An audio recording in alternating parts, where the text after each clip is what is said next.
8 अप्रैल रात 12 बजे से पूरे देश में लॉकडाउन लग जाएगा। ये हम नहीं बल्कि 8 अप्रैल को होने वाली प्रधानमंत्री नरेंद्र मोदी की विभिन्न राज्यों के मुख्यमंत्रियों से कोरोना के बढ़ते मामलों पर बातचीत का इशारा कर रही हैं। क्योंकि इस बार मीटिंग शाम 6:30 बजे शुरू होगी और 8 बजे तक प्रधानमंत्री मोदी देश को संबोधित करेंगे। और जब 8 बजे प्रधानमंत्री मोदी देश को संबोधित करते हैं तब कुछ बड़ा ऐलान हुआ है। हर बार ये मीटिंग दोपहर में होती थी, इस बार शाम में है, तो लग रहा है कि कुछ बड़ा होने वाला है। वहीं देश में कोरोना वायरस की दूसरी लहर ने आतंक मचा रखा है। दिन पर दिन कोविड के मामलों की संख्या बढ़ती जा रही है। सबसे ज्यादा मामले महाराष्ट्र में सामने आ रहे हैं। केंद्रीय स्वास्थ्य मंत्रालय द्वारा सोमवार को जारी आंकड़ों के अनुसार कल पहली बार 24 घंटे में 1 लाख से अधिक कोरोना संक्रमण के नए मामले दर्ज किए गए हैं।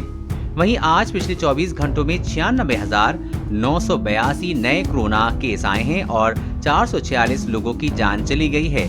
हर दिन कोरोना की स्थिति भयावह होती जा रही है। कोविड-19 की वजह से प्रतिबंध बढ़ाए जा रहे हैं। ये भी डर पैदा हो रहा है कि जिन राज्यों में मामले बेहद ज्यादा हैं, वहां फिर से लॉकडाउन ना लग जाए। वैसे आज लॉकडाउन लगने और ना लगने के बड़े संकेत मिले हैं, जिन पर नजर डालें तो लगता है कि लॉकडाउन जल्द आएगा। 8 अप्रैल को रात 8 बजे देश को संबोधित करेंगे पीएम मोदी। क्या लॉकडाउन का करेंगे ऐलान? प्रधानमंत्री नरेंद्र मोदी 8 अप्रैल को विभिन्न राज्यों के मुख्यमंत्रियों से बातचीत करेंगे। इस बैठक में प्रधानमंत्री मोदी मुख्यमंत्री के साथ कोरोना की स्थिति पर चर्चा करेंगे और कोरोना को रोकने के लिए लॉकडाउन या मिनी लॉकडाउन पर भी चर्चा हो सकती है। प्रधानमंत्री मोदी की ये बैठक वीडियो कॉन्फ्रेंसिंग के जरिए से होगी। सूत्रों के मुताबिक कोविड-19 के बढ़ते संक्रमण के मद्देनजर मुख्यमंत्री के साथ प्रधानमंत्री नरेंद्र मोदी का ये संवाद बृहस्पतिवार शाम 6:30 बजे से निर्धारित है। इसके ठीक बाद रात 8 बजे तक प्रधानमंत्री मोदी देश को संबोधित करेंगे। जैसे हर मीटिंग के बाद होता है, इसमें कुछ बड़ा ऐलान हो सकता है। गुजरात हाईकोर्ट ने कहा कि कंट्रोल करने के लिए लॉकडाउन जरूरी। गुजरात हाईकोर्ट का कहना है कि राज्य में कोरोना संकट रोकने के लिए लॉकडाउन लगाना जरूरी हो गया है।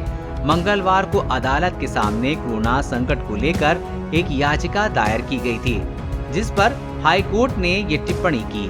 गुजरात हाईकोर्ट ने कहा कि राज्य में 3-4 दिन तक कर्फ्यू लगना चाहिए या फिर वीकेंड कर्फ्यू लगना चाहिए। राज्य में कोरोना को कंट्रोल में लाने के लिए लॉकडाउन जरूरी हो गया है। लॉकडाउन के डर से दूसरे राज्य में काम करने वाले मजदूर फिर लौटने लगे बिहार। महाराष्ट्र सहित पूरे देश में कोरोना वायरस के मामले लगातार बढ़ते जा रहे हैं। इससे लोगों के बीच दहशत का माहौल बन रहा है। वहीं कई राज्यों में तो नई गाइडलाइन नीति बनाई गई है। साथ ही कई शहरों में नाइट कर्फ्यू भी लग गया है। ऐसे में दूसरे राज्य में काम करने वाले प्रवासी मजदूरों का पलायन फिर से शुरू हो गया है। खास बात मुंबई और दिल्ली जैसे शहरों से मजदूरों का बिहार आने का सिलसिला शुरू हो गया है। मजदूरों के बीच इस बात का भय है कि कहीं फिर से लॉकडाउन न लग जाए। वहीं कई राज्यों में सख्ती के साथ साथ बिहार में स्कूल कॉलेज भी बंद हो गए हैं। इससे दोबारा लॉकडाउन के डर से प्रवासी मजदूर बिहार लौटने लगे हैं। अब डालते हैं उन संकेतों पे नजर जिससे लगता है कि लॉकडाउन नहीं आएगा। महाराष्ट्र ने लगाया वीकेंड लॉकडाउन। केंद्र ने कहा इससे नहीं रुकता वायरस। अंग्रेजी अखबार इंडियन एक्सप्रेस में छपी खबर के मुताबिक केंद्र सरकार ने महाराष्ट्र सरकार से कहा कि वीकेंड पर लगने वाला लॉकडाउन कोरोना वायरस की चेन को तोड़ने में सफल नहीं है। केंद्र में मौजूद एक वरिष्ठ अधिकारी के हवाले से अखबार लिखा है कि 2 दिन पर कोरोना पर स्थिति की समीक्षा के लिए मुख्य सचिव ने राज्यों के साथ बैठक की थी। महाराष्ट्र के मुख्य सचिव को इस बैठक में बोलने के लिए पर्याप्त समय दिया गया था, लेकिन उन्होंने इस बैठक में वीकेंड लॉकडाउन की कोई चर्चा नहीं की थी।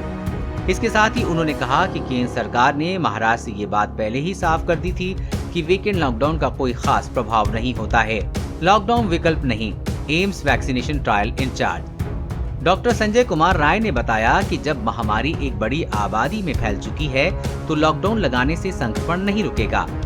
लॉकडाउन सिर्फ तब लगाया जाता है जब हमें हेल्थ सिस्टम और इंफ्रास्ट्रक्चर को मजबूती देनी है। लेकिन जब 1 साल महामारी को हो चुका है तब भी हमें लॉकडाउन लगाना पड़ रहा है। इसका मतलब है कि हमारी तैयारियां बीते 1 साल में पुख्ता नहीं रही हैं। वित्त मंत्रालय, लॉकडाउन के नहीं है कोई संकेत। वित्त मंत्रालय ने सोमवार को जारी अपनी मासिक रिपोर्ट में दावा किया है कि नया वित्त वर्ष 2021-22 अधिक सुनहरा और आत्मनिर्भर वाला होगा। मंत्रालय ने कोरोना की दूसरी लहर को रोकने के लिए लॉकडाउन नहीं लगाने की भी संकेत दिए हैं। उसके मुताबिक देश इस वायरस से लड़ने में पूरी तरह से सक्षम है। देश के पास जांच से लेकर टीकाकरण के लिए पर्याप्त सुविधा है। अब इन संकेतों को देखकर आपको क्या लगता है, देश में जैसे हालात बनते जा रहे हैं, सरकार को लॉकडाउन लगाना चाहिए या नहीं? नीचे कमेंट बॉक्स में लिखकर बताइएगा। वीडियो को लाइक और अपने दोस्तों के साथ शेयर करना न भूलें। साथ ही कोरोना वायरस और लॉकडाउन से जुड़ी हर खबर सबसे पहले पाने के लिए चैनल को सब्सक्राइब कर लें।